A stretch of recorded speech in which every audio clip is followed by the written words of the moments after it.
ይስጥልኝ ክቡራትና ክቡራን የዩቲዩብ ቻናሌ ቤተሰቦች የሰዓቱን አጫጭር ሰበር መረጃዎች ይዤላችሁ ቀርቤያለሁ። በርከት ያሉ ሰበር መረጃዎች ዩቲዩብ ላይ ሲጫኑ ቀድሞ ለእናንተ ማስታወቂያ መልእክት ወይንም ኖቲፊኬሽን እንዲደርሶት የዩቲዩብ ቻናሉን ሰብስክራይብ ማድረግ እንዲሁም የደወል ምልክቷን መጫን አይዘንጉ። ወደ ሰበር መረጃዎቹ ስናቀና በቀዳሚነት ወደ እናንተ ጆሮ የሚደርሰው በሳውዲ አረቢያ ቢያንስ 65 ኢትዮጵያውያን ስደተኞች ከአደንዛዥ እጽ ጋር በተያያዘ ክስ የሞት ፍርድ እንደሚጠብቃቸው ሂዩማን ራይትስ ዎች አስታወቀ። የሰብአዊ መብት ተሟጋቹ የሳውዲ አረቢያ ባለስልጣናት ባለፈው ሳምንት ማክሰኞ ሚያዝያ 13 2018 ዓ.ም 3 ኢትዮጵያውያንን በሞት መቅጣታቸውን ገልጾ የሌሎቹ ፍርድ ተፈጻሚነት ግን እንዲዘገይ መደረጉን ሪፖርቱ አመላክቷል። ዓለም አቀፉ የሰብአዊ መብቶች ተቋም ሚያዝያ 21 2018 ዓ.ም ባወጣው ሪፖርት በሳውዲ አረቢያ ከቅርብ ዓመታት ወዲህ በተለይም ከአደንዛዥ እጽ ጋር በተያያዙ ወንጀሎች ኢትዮጵያውያንን ጨምሮ በርካታ የውጭ ሀገር ዜጎች ላይ የሞት ቅጣት መፈጸሙን አስታውቋል። ሂዩማን ራይትስ ዎች ረቡዕ ስደተኞችና ሰብአዊ መብቶች ከፍተኛ ተመራማሪ የሆኑት ናዲያ ሃርድማን ሳውዲ አረቢያ መሰረታዊ የፍትህ ሂደትን የተነፈጉ የውጭ ሀገር ዜጎች አመጽ ባልተቀላቀለባቸው ወንጀሎች የተነሳ በሞት ለመቅጣት ፈቃደኛ መሆኗ ለመብታቸውና ለህይወታቸው ከፍተኛ ግዴለሽነት እንዳላት ያሳያል ብለዋል። አክለውም ከመፈረዱ በፊት የሳውዲ አረቢያ አጋሮች በፍጥነት ጣልቃ መግባት አለባቸው ሲሉ ጥሪ አቅርበዋል። ሂዩማን ራይትስ ዎች በአርሲ ክልል ካህሚስ ሙሻይት ማረሚያ ቤት የታሰሩ 3 ጉዳዩን የሚያውቁ ሰዎችን ማነጋገሩን በመግለጫው ጠቅሷል። የሰብአዊ መብት ተሟጋቹ ያነጋገራቸው ግለሰቦች የሰሜን ኢትዮጵያ ጦርነትን ሸሽተው ህይወታቸውን ለመለወጥ በማሰብ በየመን በኩል ወደ ሳውዲ አረቢያ መግባታቸውን ገልጸዋል።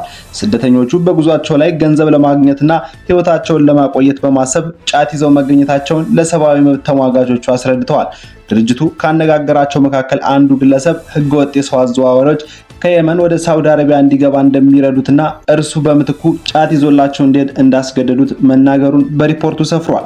ሂዩማን ራይትስ ዎች ያነጋገራቸው ሰዎች አንዳቸውም በሳውዲ ግዛት ጫት ይዞ መገኘት ወንጀል መሆኑን እንደማያውቁ ገልጸዋል። የሳውዲ ባለስልጣናት 3ቱ ግለሰቦች እንደ አውሮፓውያን አቆጣጠር በ2023 እና 24 አባሃ በተባለ ክልል በስራ ላይ ሳሉ በቁጥጥር ስር እንዳዋሏቸው ተናግረዋል። ቃለ መጠይቅ የተደረገላቸው እነዚህ ግለሰቦች ክሳቸው በጣም አጭር የሆነ ሂደት መታየቱን፣ አንዳንዶቹ በቪዲዮ መከታተላቸውና የህግ ወኪል ወይም አስተርጓሚ እንዳልነበራቸው ገልጸዋል። ስለቀረበባቸው ክስ እንዳልተነገራቸው ለሂዩማን ራይትስ የገለጹት እነዚህ ግለሰቦች በጸጥታ አካላት ድብደባ እንደደረሰባቸው የማያውቁት ሰነድ ላይ በግዴታ ፊርማቸውን እንዲያኖሩ መደረጉን አስረድተዋል። የችሎቱ ዳኛ ለሌሎች ምሳሌ ትሆናላችሁ ብሎ መናገሩን ሂዩማን ራይትስ ዎች ያነጋገራቸው ኢትዮጵያውያን አስረድተዋል። የሳውዲ መንግስት ማረሚያ ቤት ውስጥ ያሉትና ሞት የተፈረደባቸው ኢትዮጵያውያን ከ2 ዓመት በላይ ለሚሆን ጊዜ በእስር ላይ መቆየታቸውንና ይግባኝ ለማለት እድል እንደሌላቸው ተናግረዋል። ከአደንዛዥ እጽ ጋር በተያያዘ የሞት ፍርድ ከተፈረደባቸው 65 ኢትዮጵያውያን መካከል በግድያና በሌሎች ወንጀሎች የተከሰሱ የሳውዲ ዜጎች ጋር አብረዋቸው እንደታሰሩ አብራርተዋል። የሳውዲ መገናኛ ብዙሃን በካህሚስ ሙሻይት ማረሚያ ቤት የሚገኙ ከ200 በላይ ኢትዮጵያውያን የሞት ፍርድ እየጠበቁ መሆኑን ዘግበዋል። ሂዩማን ራይትስ ዎች ግን ይህንን ቁጥር ማጋለጥ እንዳልቻለ ጠቅሷል። በሳውዲ አረቢያ ከአደንዛዥ እጽ ጋር በተያያዘ ክስ የተመሰረተባቸውን ግለሰቦች በሞት መቅጣት በአውሮፓውያኑ በ2020 አግዳ ነበር። ከ2 ዓመታት በፊትም ልዑል አልጋ ወራሽ መሐመድ ቢን ሳልማን የሞት ቅጣት ተፈጻሚነት የግድያ ወንጀል የፈጸመ ግለሰብ ላይ ብቻ እንዲወሰን አውጀው ነበር። ሆኖም በዚሁ ዓመት ከጥቂት ወራት በኋላ ሳውዲ ምንም አይነት ምክንያት ሳትሰጥ ከአደንዛዥ እጽ ጋር በተያያዘ የተከሰሱ ግለሰቦች ላይ የሞት ቅጣትን ተፈጻሚ ማድረግ ጀምራለች።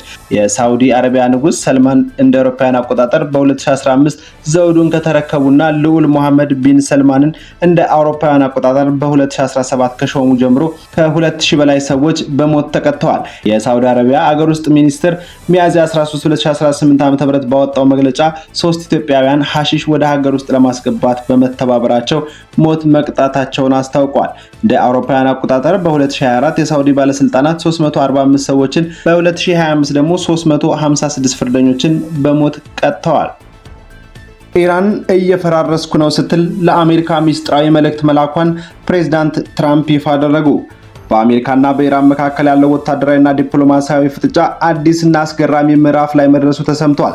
ፕሬዝዳንት ዶናልድ ትራምፕ በሰጡት መግለጫ የኢራን መንግስት በቀጥታ ለዋይት ሃውስ መልእክት መላኩንና በሀገሪቱ ከፍተኛ የውስጥ ቀውስ ምክንያት በመፈራረስ ላይ እገኛለሁ ስትል ሁኔታዋን መግለጿን ይፋ አድርገዋል። እንደ ፕሬዝዳንት ትራምፕ ገለጻ ኢራን ይህንን ሚስጥራዊ ግንኙነት ለማድረግ የተገደደችው በአሜሪካ የባህር ኃይል የተጣለባት ጥብቅ እገዳና ወታደራዊ ጫና የሀገሪቱን ኢኮኖሚ ሽባ በማድረጉ ነው ተብሏል። አገሪቱ በአሁኑ ወቅት ከቁጥጥር ውጭ የሆኑ የኑሮ ውድነት፣ የፖለቲካ አለመረጋጋትና ማህበራዊ ቀውስ ውስጥ እንደምትገኝና ይህም የነባሩን ስርዓት ህልውና አደጋ ላይ እንደጣለው ተጠቁሟል። ትራምፕ ይህንን መረጃ በይፋ መናገራቸው በኢራን ላይ የሚደርሰው የስነ ልቦና ጦርነት አካል እንደሆነ ቢታመንም በአገሪቱ ውስጥ ያለው ተጨባጭ ሁኔታ ግን ለኢራን መንግስት እጅግ አስቸጋሪ የሆነ መምጣቱን የዓለም አቀፍ ጉዳይ ተንታኞች እየገለጹ ይገኛሉ። የኢራን ባለስልጣናት ይህንን የትራምፕን መግለጫ በይፋ ለማስተባበል ጥረት ቢያደርጉም በአገሪቱ ውስጥ ያለው የነዳጅ ሽያጭ መቋረጥና የገንዘብ ዋጋ ማሽቆልቆል ለቀውሱ ትልቅ ማረጋገጫ ተደርጎ ተወስዷል። ቅድመ ሁኔታዎችን ተቀብላ ወደ ድርድር በመግባት በኩልም ትራምፕ በበኩላቸው ኢራን ዩራኒየም የማበልጸግ ስራዋን ካላቆመችና የባህር ላይ እገዳውን የሚጥስ ድርጊት ካልተገታ ጫናው ተጠናክሮ እንደሚቀጥል በድጋሚ አስታውቀዋል።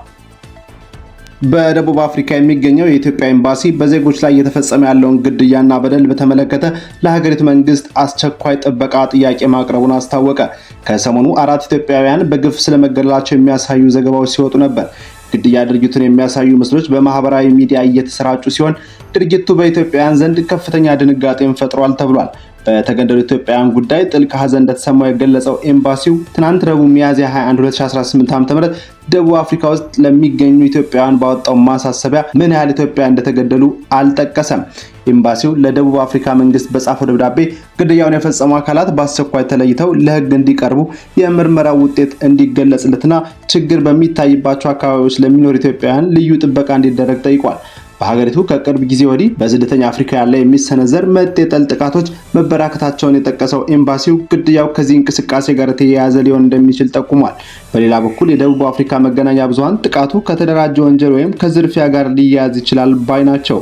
ኤምባሲው በደቡብ አፍሪካ ከሚኖሩ ኢትዮጵያውያን አሁን ያለው ውጥረት እስኪረግብ ድረስ ከወትሮ በተለየ መልኩ ጥንቃቄ እንዲያደርጉ፣ እርስ በርሳቸው እንዲተባበሩና ከሀገሪቱ የጸጥታ አካላት ጋር በቅርበት እንዲሰሩ አሳስበዋል። ስለተከታተላችሁኝ እጅግ አድርጌ አመሰግናለሁ። አንደበት መረጃ በሌሎች መረጃዎች ትመለሳለች። ቻናሉን ሰብስክራይብ በማድረግ የደወል ምልክቷን መጫን አይርሱ። ሰላም ሁኑልን።